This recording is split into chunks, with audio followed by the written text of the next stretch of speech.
Hey everybody, welcome back. Marcus Graves back again with another breakdown, this time to the trailer, the second trailer for 20th Century Fox's, final installment in the X-Men universe, Dark Phoenix. Now this breakdown's going to take a different form than what some of you are probably used to. Not looking for Easter eggs, not looking for references to the comic books. I'm going to break this trailer down as if it was a short film itself. So, sit back, get your popcorn, let's get this short film rolling. Now the story starts with Jean in this alleyway. She's alone, isolation. She's talking to herself. This is to convey her grief, her guilt, and the feeling of being out of control.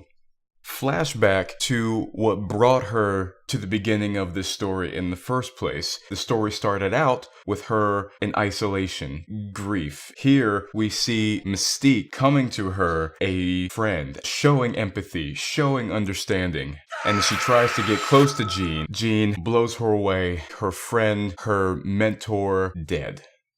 Intercut that flashback with the present, and Jean is in conflict with herself, completely distraught over her actions. But in Jean's darkest hour, a woman comes to her, offering alleviation of guilt, offering alleviation of pain, offering self-acceptance and self-deification. From this, we flash back again to space and to the Phoenix Force. And from there, we hard cut back to her confrontation with the X-Men, and specifically her confrontation with Mystique. And now this whole story begins to come together. Not only is Jean in conflict with herself, Jean is in conflict with an entity that is within her. And this has caused a wedge between her and those she called loved ones. Where there was once a familial dynamic, there is now antagonism. Where there was once empathy and understanding, there is now bitterness and fear. Tell me how we fix this, Charles. Tell me what to do. I don't know what to do. Jean has been shunned by those who she cared for. And this woman offers companionship. She offers acceptance. She offers godhood. Now, it's one thing to be offered these things. It's another to actually reach out and accept them. But the story shows Jean's character beginning to shift.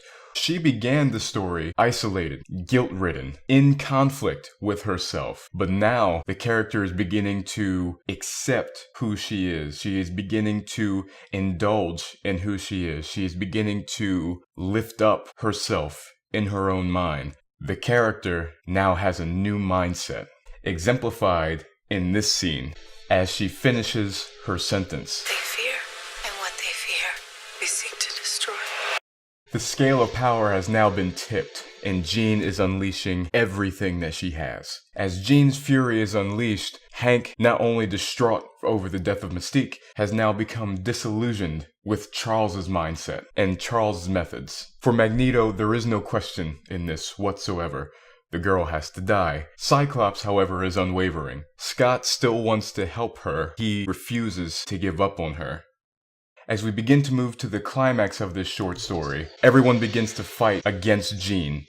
Only three ideals remain. Jean, who has accepted her self-deification, Scott, who wants to try to save her from herself, and Storm, who takes a more pragmatic view and warns that sometimes by the time you see who someone is for who they really are, it may be too late.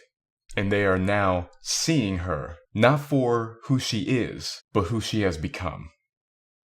And this concludes the story of a scared little girl becoming a force of nature. This concludes the story of a shunned, grief-stricken woman who has accepted her newfound godhood. Out of the alleyway and into the stratosphere. This concludes the story, the rise of the Dark Phoenix. Well, I hope you guys enjoyed this video today. If you did, please remember to like, comment, share, and subscribe if you're so inclined. Check out my channel for all my other content that I have on there, my short film Yin and Yang, reactions, other breakdowns, all that good stuff, and much, much more to come. And I'll see you guys next time. Have a good one.